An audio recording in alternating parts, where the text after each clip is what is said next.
नमस्कार व्यायामपटू.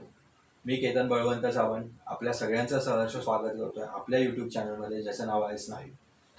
सर्वप्रथम माफ करा, खूप दिवसांनी व्हिडिओ अपलोड होतोय, कालचाही आणि आजचाही. तर काल मी त्यांना व्हिडिओ अपलोड केला, जो तुम्ही कदाचित बघितला नसेल तर बघून घ्या प्लीज. त्याच्यामध्ये ना मी 80 किलो इन्क्लाइन बेंच प्रेस मारतोय आणि जो माझा टार्गेट होता जानेवारीपासून, ओके. आणि मी प्रोग्रेसिव्ह ओव्हरलोड करतोय. मी प्रत्येक माझा व्यायाम हा लिहून ठेवतो एका डायरीमध्ये. ती डायरी काल दाखवली गेली आहे त्या व्हिडिओमध्ये, ओके.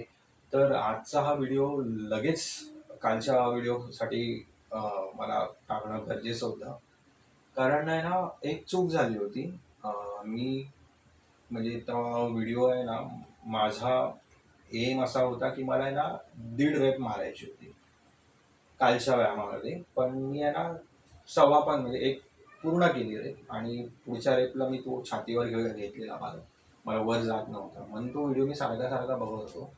आणि मला जाणवलं की आहे ना मी 20, 15 आणि 5ची प्लेट टाकायला हवी होती.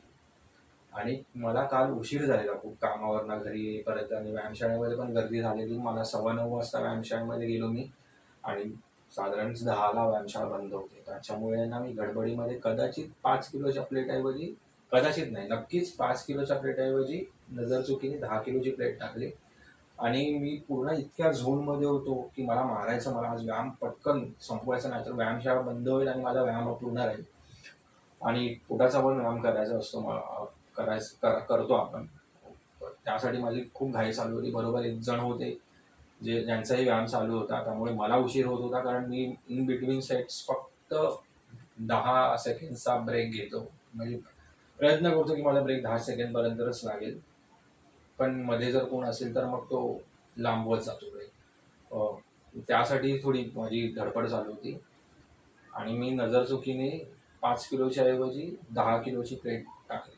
आणि माझ्या ध्यानीमनी नाही, मी व्हिडिओमध्येही तुम्ही बघाल ना तर मी सांगतोय की यार नाही, ही 10 किलोची, ही 15 किलोची, 20 किलोची. आणि मी कंटिन्यू तुम्हाला व्हिडिओमध्ये दिसत असेल की मी 80 किलो मेन्शन करतोय. मी डायरीमध्येही 80 किलो लिहिलं, आणि मी दुपारपर्यंत तो व्हिडिओ सारखा सारखा बघत होतो की मला का नाही गेलं.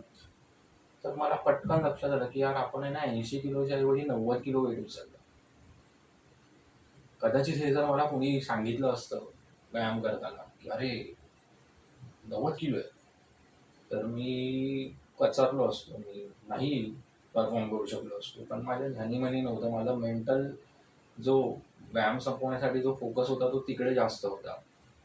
त्यामुळे मी त्या ओघामध्ये उचलून गेलो. आता बऱ्याचदा आपण बोललं जाते की तो एक मेंटल ब्लॉक असतो. काल माझा हा खरंच कालचा पहिला प्रत्यय होता मला आलेला. याच्या आधी माझ्याबरोबर असं कधी झालं नव्हतं, पण खरंच माझ्यासाठी नंतर ते सरप्राईजिंग, म्हणजे खूप मला धक्का बसला आहे की मी प्रोग्रेसिव्ह ओव्हरलोड करत करत करत कसा कधी मला 70 किलो, 65 किलो, 70 किलो पर्यंत इन्क्लाइन बेंच जात होता.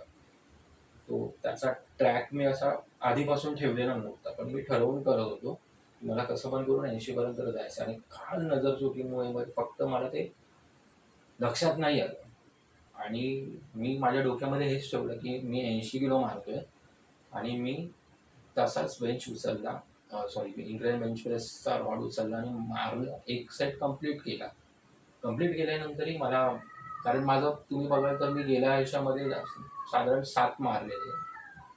मी या ह्याच्यामध्ये मी जास्त मारलेले सेकंड सेटला, ओके.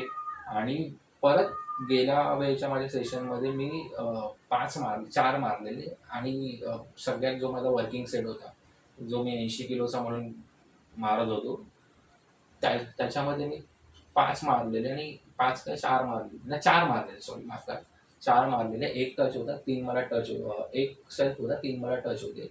ह्याच्यामध्ये मला 1 सेल्फ गेला, आणि पुढचे मला वाटतं 2 गेले, 2 काय 3 तेवढेच गेले असतील. पण हा एक प्रकार माझ्याबरोबर झाला. सांगण्याचं तात्पर्य हेच होतं की आपल्याला जोपर्यंत कोणी रोखणारं नसतं, जोपर्यंत कोणी निगेटिव्ह पद्धतीने सांगणारं नसतं, तोपर्यंत आहे ना आपला तो मेंटल ब्लॉक तयार झालेला नसतो. काल कदाचित माझ्या बाबतीत हे घडलं कारण मला व्यायामाची खूप प्रचंड आवड आहे आणि मी तो करतोय. माझी मसल मेमरी कदाचित असेल कारण मी आत्ता जसा दिसतोय तसा पहिला नव्हतो. त्या ओघामध्ये ते होऊन गेलं असेल माझ्याकडनं. पण ते नकळत झालं आणि गोष्टी होतात.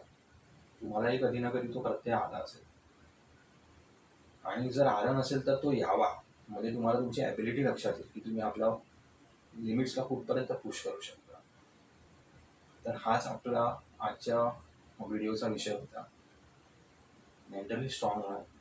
तुमचा शॅडो मोड हा पूर्णपणे तुम्हाला फोकस ठेवून फॉलो करता यावा अशी माझी इच्छा आहे आणि तो मलाही करता यावा अशीही माझी इच्छा आहे. कारण मी कितीही केलं तरी काही ना काहीतरी बोलताना घोडं म्हणजे नाल्यासारखं होऊन जातं आणि काही ना काहीतरी माशी शिंकते कुठेतरी आणि अडथळे येतात असं. तर मी केतन बळवंत सावंत सायनिंग आउट करतोय स्नायू यूट्यूब चॅनलमधल्या. आणि मी आशा करतो की तुमचा शॅडो मोड तुम्ही असाच चालू ठेवा आणि ज्याचा तुम्हाला तुमच्या वैयक्तिक आणि शारीरिक प्रगतीसाठी चांगला उपयोग करता येईल. धन्यवाद.